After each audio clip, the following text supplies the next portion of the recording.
Yo, Greg, I'm a big fan of yours. Love your show, but you know, and I'm a conservative, black conservative. It's not just about being woke, but you just, to me, you just implemented the other brother. I didn't see it like that, but now, out of the, from his own words and his own mouth, this anonymous source is telling the truth because the brother admits to everything. Just check this out. Listen to this shit. In pursuit, they continue on. It was raining. They got rained out like crazy bad. Everybody trying to get back to their cars or get in, places where they, wouldn't get all extra wet. Dude was sitting up on the tent, right? He was on his phone, right? My daughters was up under the same goddamn tent. Yeah. So I'm paying attention to my kids, but at the same time, they're in the same vicinity, so I'm watching everything going on around it, because I'm there for my children.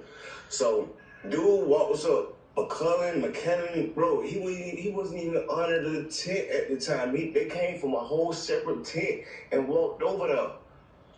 They intentionally went over there to this kid, man.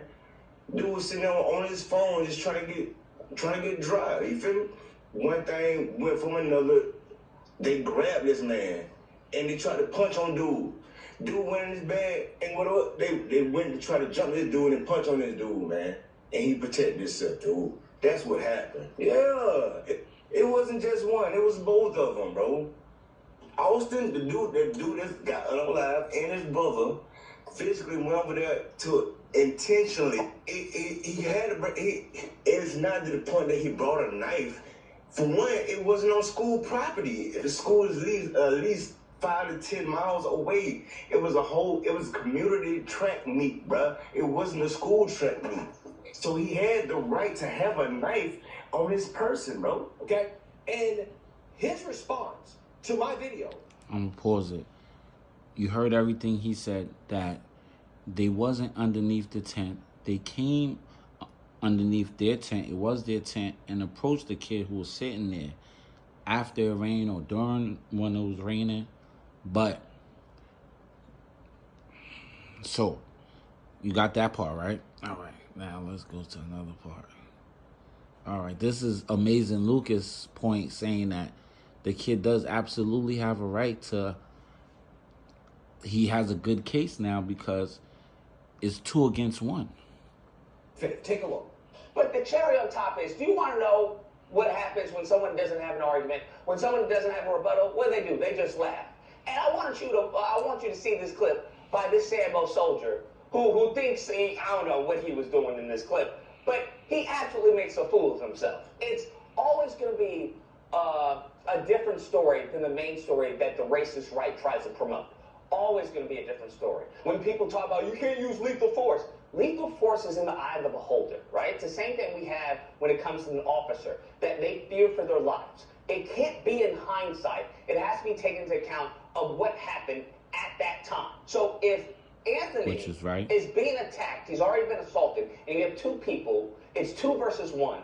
In addition to them being completely outweighed, he's outweighed by them, right? They weigh 200-something pounds or whatnot. Anthony's a very skinny kid. Then yes, a lawyer could actually argue that he had reasonable belief that he was going to have, and not immediate imminent death, because it's not imminent death, but also a serious bodily injury. Those are 2 factors that come into play. So if he absolutely believes that he's going to incur serious bodily injury, then yeah, pulling out a knife to defend yourself is absolutely reasonable. It absolutely can be seen as self-defense. Wow. I'm gonna pause Honestly, I'm gonna pause it here, but I'm gonna get to the point. Greg's rebuttal is not, it's not really that relevant in this context of what I'm trying to say. So, I'm gonna get to that point. One moment. This is really the point where the kid implements himself, that it's 2 against 1. Even Anthony himself, Karmelo Anthony, when he was arrested, when he tried to explain what happened, He said he put his hands on me. He didn't say they were jumping me. He didn't say I felt like they'd kill me. He didn't say I felt like my life was in danger. He said I was defending myself. Mm-hmm. And he also questioned whether or not it was self-defense, as if he was unsure whether or not he actually was in a life-threatening situation, which, again, probably will be used against him in court, okay? Or used against them? If you listen to the brother's testimony, his brother didn't even see Austin get stabbed. This is the most important point, because the brother admits that we approached him. Me and my brother approached him. Listen. Austin was going over to get Karmelo Anthony to move. There was this kid, before I knew his name now, this kid was sitting under our tent at track. We asked him to move. He started getting aggressive and talking. You heard that? Before I knew his name now, this kid was sitting under our tent at track. We asked him to move. He started getting aggressive and talking. We asked him to move. We asked him to move. So it was more than just you. We asked him to move. Reckless. And my brother stepped in and said, "You need to move." He said, "Make me move." Also grabbed his backpack. The kid, I tried to whip around as fast as I could, but I didn't see the stab. But then I was like, You heard what I said? You heard what he said? He said he was talking to him and his brother stepped in and got aggressive. That's the jump. That's a jump. "No, look at my brother," and I'm not going to talk about the rest. So just that's what I saw. And I tried to help him. It was just senseless. All right, this is where he's going to change the story up. Well, he's going to try to change it up, but he's going to admit that he wasn't underneath the tent and he was coming from somewhere else. It's crazy. It was a really bad storm in the morning, and they had a lot of delays. And me, my brother, a couple kids were walking back from the field house of the middle school because we attended that middle school when we went to middle school, and we were saying hello to old coaches and catching up with them.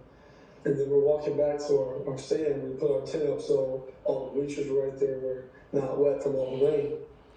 Okay. You heard that? Wow. Let's bring that back again. Hold up. Over that little argument, it's just crazy in this world nowadays how people just up and do that. Like, so it was a really bad storm in the morning, and they had a lot of delays. And me, my brother, a couple kids were walking back from the field house of the middle school because we attended that middle school when we went to middle school, and we were saying hello to old coaches and catching up with them. And then we're walking back to our stand. We put our tent up so all the bleachers were right there were not wet from all the rain. We come back, we sit down, and this kid said something behind me. I've never met this kid in my entire life, never knew who he was. Said something just inappropriate and uncalled for, and I turned around and asked him who he was. He started being really aggressive. My brother stepped in, he started being, exactly how he always is. We just brothers, just having my back. You heard that? So he was the one talking to him, and his brother stepped in. Once again, he admitted it again. So it's actually 2 against 1. Uncalled for, and I turned around and asked him who he was. He started getting really aggressive. My brother stepped in, he started being, how he always is. We just brothers, just having my back. And things started getting more higher intensity. And the kid said some aggressive stuff, reckless stuff. And also tried to handle the problem. And then what happened, dog? He said Austin tried to handle the problem. What does that mean? You know what I mean? And at the same time, you're not hearing, nobody heard him say, well, he's not saying that. Somebody heard him say, touch me again and you're going to see what happened. He never says that. But another witness did witness Karmelo Anthony saying that. Austin, after your brother stepped up, what happened then? He stepped up over there, asked him Somebody told him what to say. You heard it in the background, right? to move, got aggressive, he grabbed the bag, and then I whipped my head around, and then all of a sudden I see him running down the bleachers, grabbing his chest, and just blood rushing out. You know, he said, he got stabbed, he got stabbed. First I froze for half a second. I didn't know what to do. And then I saw him about to fall. I went to go over there. I grabbed him. I see. Exactly. He just implemented himself in a situation. So it was 2 against 1. It was. That's crazy.